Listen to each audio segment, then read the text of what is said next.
Hey guys, FilthyRobot here, continuing our playthrough of EU4 with Arumba. And I'm going to be showing something that's like cheating but better, right? Well, not cheating. Because it's not It's cheating, it's better. I would consider it to be a clever use of in-game mechanics. Okay? So you remember at some point in the past we talked about how a lot of alerts and pop-ups and stuff will auto-decline or auto-accept after 3 months, right? Okay? You don't really have to make this decision yet. Okay? Morale is important to us right now because we're about to declare an offensive war. Okay. Prestige affects morale. We don't want to lower our prestige by 15 right before declaring war. So let's just declare the war, go do our battles, and then take the prestige hit. So you can leave that alert open for 3 months without having to deal with it. Just what will stick it off happen in in the corner. 3 months? Will it prompt me to deal with it again? Will it auto-decline? Will it auto-accept? What will happen? 3 months, 90 days from today, if you do nothing, it will accept the top option in every circumstance. So whatever the first choice is the one that's going to default to. Okay. So mark the date in the calendar. It's March the 2nd. So we got 3 months until we have to choose. And I would recommend we take the prestige hit. I don't want to lose admin points. And what will be nice is that if we actually gain loyalty, they're not going to gain influence, right? Just loyalty? Yeah, just loyalty. Yeah, so we don't want their influence to go up because we already have a disaster ticking up with them. But if we gain 10 loyalty right now, that would put them at 67. We'd actually get them minus 10% land maintenance modifier. Okay. So we get some more money. Okay. We'd save like half ducat a month, which is pretty good. All right. So let's go ahead and let's declare our war. We're ready. Let's do this. Let's just check alliances, Right. make sure everything's still good. So Kildare. we're declaring war on Clan Ricard. Yeah, and do not check that little box next to Kildare saying that they're co-belligerent. What that would do is it would allow Kildare to call in their allies, also known as England. All right. We're okay with Kildare's provinces being double war score cost because if you look at Clan Ricard, the war score cost for his territory is 19%, so 19 times 2 is only going to be 40. War score cost for Connaught is 15, so it's still less than 100%. So we can still full annex both these Where are you guys. seeing the war costs? Click on Kildare, the actual province. Mm-hmm. Bottom center, slightly to the right of the military information, there's that little cross sword with a star in it. 19%. Okay. That's the province war score cost. Got So it. when they're not a co-belligerent, it will be doubled. Okay. So 40% plus the war score cost of the other one is only, what, 56%. Not a big So deal. you want me to simultaneously this turn declare on Clan Ricard, Denmark, and England, right? Yes. Okay. No, just so declare on. just so we're clear.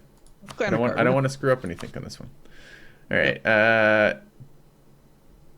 don't have to click. We have a casus belli. That's conquest. So that's already selected. Oh, what's this declare colonial war? No, it's not overseas. Okay. We don't care about that. So we're just gonna hit confirm then. It's like no boxes at all. We're not calling our allies. No, we're going back to a much easier set of wars here versus Awesome. the last couple with England and stuff. All right. Okay, so we're red now to Clan Ricard. Tomorrow, the defensive calls go out, so Kildare will join tomorrow. Okay.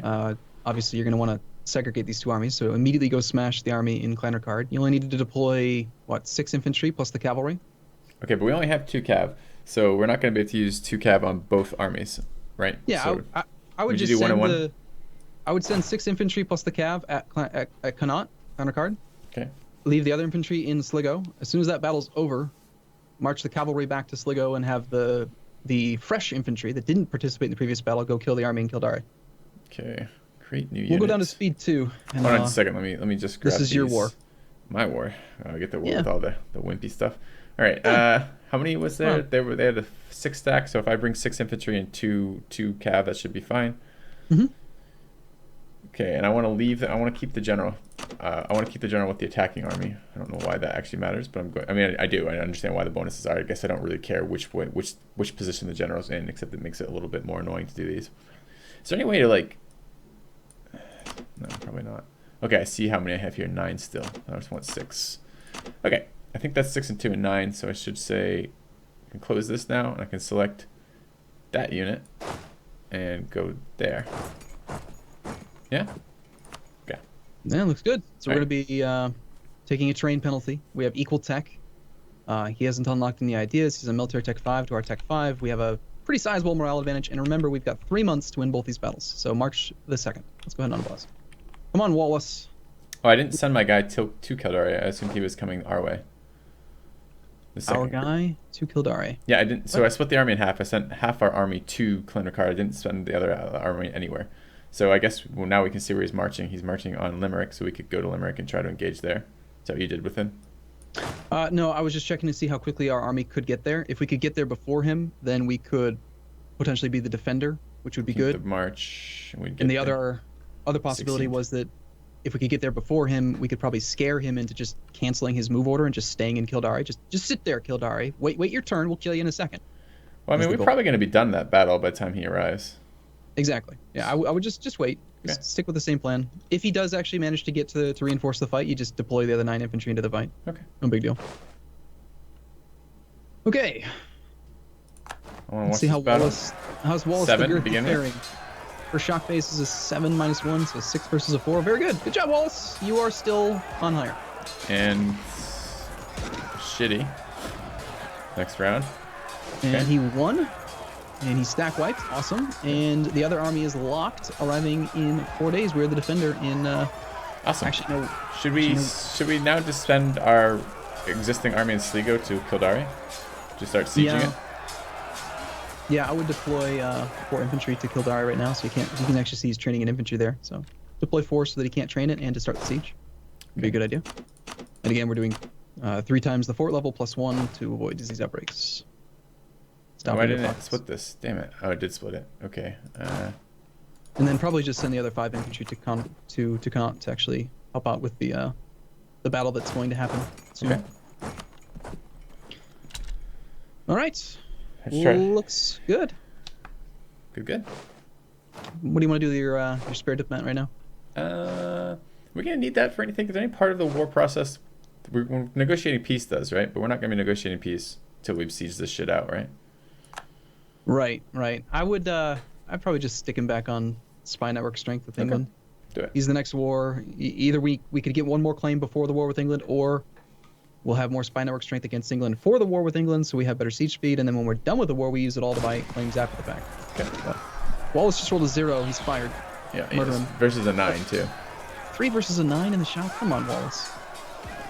So we did 0 versus 10, then 3 versus 9, or oh my god, Yeah, I'm getting wrecked. the enemy just got 2 back-to-back 9s. Yeah. But we finally rolled pretty well. We got a 6 versus a 2. Okay. Obviously, we were going to win, but Alright. that was another stack wipe. And we get a leader trait. Cool. This is the first time this has happened for us in this campaign. Yeah. So every single time a general or an admiral participates in a battle, they have like a 1 or 2%, I think it is, chance to gain a trait. They can only ever have 1 trait, and there are all kinds of different traits in the game. Our guy has gotten the Glory Seeker trait. Prestige from land battles is increased by plus 50%, and we also gain plus 50% army tradition. Well, the prestige Not from land bad. battles has got to be good, right? Because prestige Sure. is a good stat. I don't know what army tradition from battles does particularly. Not much, 90% of the time, because you get more army tradition when you lose battles than when you win battles, and if you're playing properly, you shouldn't be losing battles, so Yeah. you don't really gain much. But it's nice. It's not a bad thing. Okay. More army traditions, great. We'll take it. And remind me, is there any downside right now to lowering maintenance while we're doing this? Now that all armies have been exterminated, no, there's no downside whatsoever. Do we What I drop would it all the way recommend down? No, what I would do is I would lower it to the number that's going to allow us to reinforce through the attrition we're suffering, which I've done the math for you before on that, but I don't want to overburden you. Let's just say just put it at 40%. That'll be enough. If you wanted to, you could go through the process of calculating exactly how many troops are going to die from each No. regiment and then No. set the reinforcement to I the right number. absolutely do not wish Bob? to do that. that is a strong no. Right. So we'll combine. I'm going to combine the army for you in Connaught Okay. tomorrow. We have to wait for 1 day after the battle's over. Combine it, and then make sure you get the cav off so they're not suffering attrition during the siege. Okay. And Have you done that? Is that what you're doing? Oh, I can do it. Sure, I'll do Sure. it. I'll just pull off the cav, and we're going to leave behind 4 infantry. Wallace doesn't need to stick around because he has no siege pips. Okay. So I've done it backwards naturally. I want to take the general naturally. And we can lose prestige now. Does it matter for? And now, yeah, I would take the prestige shit. Now that the battles are over, we don't care about our morale anymore, and so I would just go ahead and do that. Next thing you want to consider is, can you get an effective blockade set up on Connaught? Well, we probably could. We'd have to bring our ships back because there is a hostile fleet over there. I mean, I guess we could fight this fleet. I mean, it's only 4 ships, and can I see the composition of the? I can. It's 4 of the lights. Can our 7 or 8 transports take out 4 lights comfortably? Easy way to find out would be to just grab your 6 transports and try to send them to Dingle Bay. As soon as they get to Donegal Bay, the AI is going to recognize that there's a navy moving into Dingle Bay, and if they're scared of our navy, they will run. Okay. So if they don't run, that means that the AI is pretty sure they would win the fight. Okay. They're not going to actively seek us out with their navy, but Yep. See how he's running? We'll arrive in where now? He's going to, where's Connaught as a naval province? Oh, he's running into, he's not, that's not a, that's, he's docking. He's docking up because he's Okay. scared. All right, cool. So So our looks like our, oh, we should have combined that last cog too, shouldn't we? No, we didn't build another, or did we? yeah, I just sent it over for you. Okay, awesome. Might as well go up to speed 3 now. New Pope. Papal state is now the papal controller. How fitting. Pope only answers to God. That's convenient. Okay, at this point, I probably would stop building up spy network strength against the 2 guys we're at war with. There's the Iberian wedding that you're interested in. Yeah. So you got 3 pop-ups, right? Yes. Yeah, this one's pretty damn huge, and I think the AI's got like a 75% chance of taking the right choice in this case. Okay. So the Iberian wedding is a historical thing. Actually, I guess happened. I don't know. Whatever. I don't read history books. What are you talking about? So the Iberian wedding happened, and if you hover over where it says "OK" in that alert, it'll tell you all the things that happen. Castile forms a personal union with Aragon under Juana. Castile's opinion of Aragon goes up. Aragon loses liberty desire. Provence and Austria dislike it. 20 noble regiments will rise up in Vizcaya. And so what happened just now is Castile just basically took over Aragon and Naples. Naples was a subject underneath Aragon, and now Aragon is a subject under Castile, so Naples kind of went with him. So that yellow blob down in Spain just gained pretty much all the rest of Aragon, all of Spain, and he gained part of Italy. He's very strong. Yeah. But he was one of the people that we had wanted to be friends with at one point. Yep. If we weren't at war, we would only have negative 35 reasons for acceptance. We should probably consider topping off relations with him again soon. Okay. In fact, right now, because we built up the spy network strength against these 1 province miners just to try to speed up the sieges that we're doing, but we don't really benefit from having it after they're dead and gone. Okay. So we might as well bring them back and start working on other stuff. We top off relations with Castile. Let's top off relations with France, and then we'll redecide again what we want to work on. One thing that I've been hoping for a while now would be if there was just some sort of method to automate improving relations. Like if you could check a box next to a nation and say, hey, oh cool, so England just rivaled us. They weren't rivaled to us before? They weren't allowed to. At the start of the game, they set their 3 rivals. We were not an eligible rival to them at the start of the game because we were too weak relative to them. But now we're powerful enough we can be, huh? Yeah, we rivaled them after the fact. So what probably happened is that one of their rivals that they used to have just became ineligible. So they had a free rival slot, and then now they've rivaled us. Okay. So yeah. What were we talking about? We're talking about right. If there was some sort of checkbox that you could click on the country to say, this is a nation I want to keep relations with. And if you ever had a free diplomat, it would just automatically go and improve relations with them on occasion. That'd be awesome. I've got a couple. So first of all, we got a pop-up that I haven't seen before, which is casus belli against England because they're threatening our trade. What does that mean? They're threatening our trade? Threatening our trade is code for they have just embargoed us. Okay. So if you go to the trade tab, F15, it's the trade screen. You can see embargoes on us. Scotland are being embargoed by England, which reduces their maximum power in the following nodes. Wait. Embargoes on us. Okay. And North Sea, English Channel. No, this is like all of our trading in that area, isn't it? Yeah. So they've just reduced their effective trade power in the English Channel by almost 40%. All right, we need to put a fucking stop to that. Well, we could do this. Why don't we should counter embargo them. Why would we do that? Because by lowering their trade power in the node, it makes them weaker, which weakens their trade power. Yeah, but okay, but why haven't we embargoed them already if that was such a positive thing to do? I assume embargo takes something. We have to do something for embargoing them. We either forgot, most likely, or we weren't allowed to do it because we were at war. You can't embargo someone that you have a truce with. Okay, so how do I embargo them? We'll pull the diplomat back from England real quick. Okay. And I had another question, which is part of the reason why I paused this, which is, so we had that, how likely is it that gold quest that we didn't do, accumulate X ducats, right? That's still going to be there when we finish Kildare, or likely is going to be there? Does it recalculate all of them, or just recalculate or recreate the one that you complete?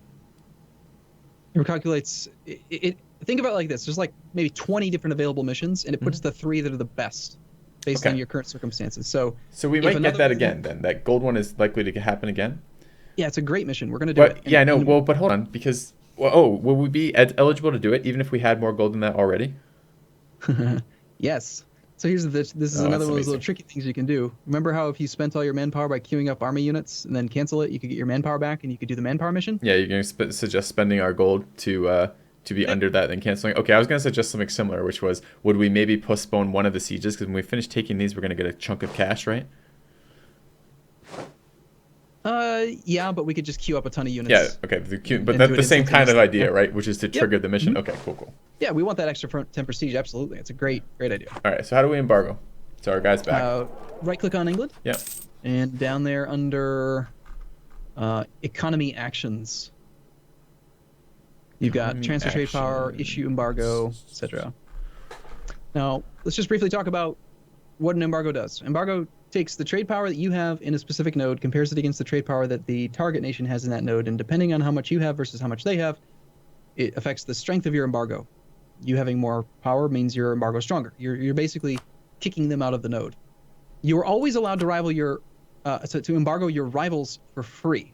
Okay. So in this case, we can embargo Denmark and we can embargo England for free. Should we? We should embargo Denmark while we're at it. Okay. Since we have no truce with them and we've completely ignored this the entire campaign so far, we should probably have done that a while ago. We don't have a diplomat to send. Let's just wait 4 days. You could do that one too. Okay. Now, if you embargo someone that you are not rival to, you take a 5% penalty to your trade efficiency for each nation you embargo that you're not rival to. Okay. In some circumstances, it's still to your benefit to do that. You take an overall penalty to your trade power to bully out someone who's important from your capital node, for example. So there's another interesting thing in here. There was like a steal maps option. Is that useful? It can be, sort of, but not really. Stealing maps is most useful if you are a nation in, like, say, Asia. When you start the game as Asia, you notice right now when you look at the map, we've got this Terra Incognita, the gray, the fog of war. We can't see Asia right now, and Asia can't see us. Okay. So as Asia, if you're trying to get like institutions to spread to you, you need to find nations that have them and then go get out there. So stealing maps from nations that are in Europe can be beneficial, but for us, we already have all of the map. All the territory is already revealed that could be revealed without using an explorer. So okay. I just assumed that England had lots of good maps since they did a lot of colonialism, settling and shit. By the way, we lost an advisor, right? So we probably need to replace that. Yep. All right, so that's in our court. Oh, was that one of our? Yeah, it was one of our tier 2 ones. All right, can we get another tier 2 admin from the nobility at all, or who gives us the admin ones? We could recruit an inquisitor. It's the clergy. Clergy. Okay. Do we wish to do that? Let's take a look. Why not? Because we don't have anything to convert. And because it would put the clergy to 85% influence, which would tick up their disaster at 2% per month. All right, so I'll just take a level 1. All right. I'm just gonna click dismiss again to cycle him. All right. Okay. And he's 46. He might die soon. We can hope. Yep.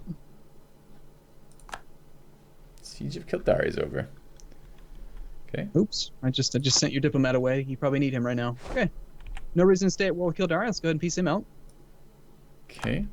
And so I right click on, okay. So I can do that by clicking on, there it is. We negotiate on behalf of our entire alliance. They're negotiating themselves. Okay. And okay. So there actually is a decision to be made here. Do you want more money or do you want more Diplo points?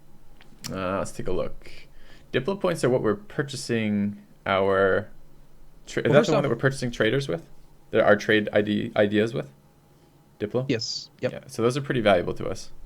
Yes, they are. So let's actually compare the actual trade-off right now. So if we were to separate piece Kildare, we would be allowed to take all of his land, and we could take all of his money, because it would be a separate negotiation. We could get 108 ducats from Kildare plus his land, but because we're negotiating with a junior partner, using a CB, well, actually just because it's a separate piece, period, we have to pay 3 Diplo points per development that we conquer. So 33 Diplo points to gain 108 ducats. Okay, it's kind of expensive.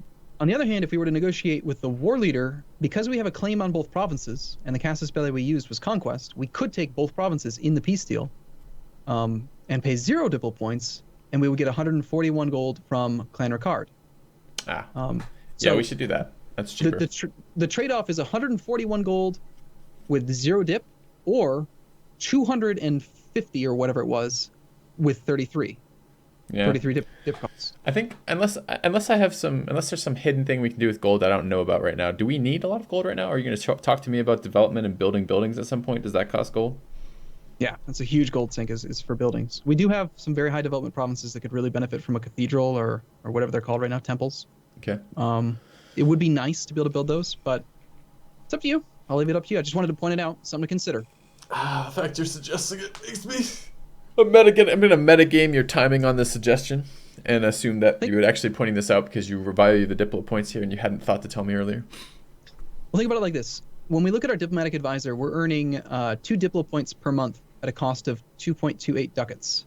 So we're converting money into monarch points at a rate of about roughly 1 gold per point. Okay. So if you reverse the equation there and you say, I can sell, we're effectively selling 33 Diplo points for 100 some gold. That's like 3 or 4 gold. Yeah. Yeah, it is, except that we can't go the other way, right? We can't spend gold to buy Diplo points. Only by hiring a higher level advisor. Right. Which has a less efficient return rate on that. In other words, although you're right, the value is higher in this trade deal for doing it for gold than it is for Diplo points normally than our normal value is per turn. We still have a finite number of Diplo points, and we're unlocking our idea groups are probably, especially because that's the third of 3, right? So we get some sort of another bonus when we do that. I kind of would like to save up for the Diplo power right now. So the idea of not spending that is interesting to me. All right, sounds good. I just wanted to make sure you're rationalizing, and you're doing a great job. It's good work. All right, so I'm not gonna make this. So I'm not negotiating with that. Then I'm waiting for the siege of the other one to finish. Yeah. Okay. All right, sounds good. Looks like we're gonna have to take a break here before we actually do our peace deal then. All right, sounds good. See you guys soon. See you in a bit.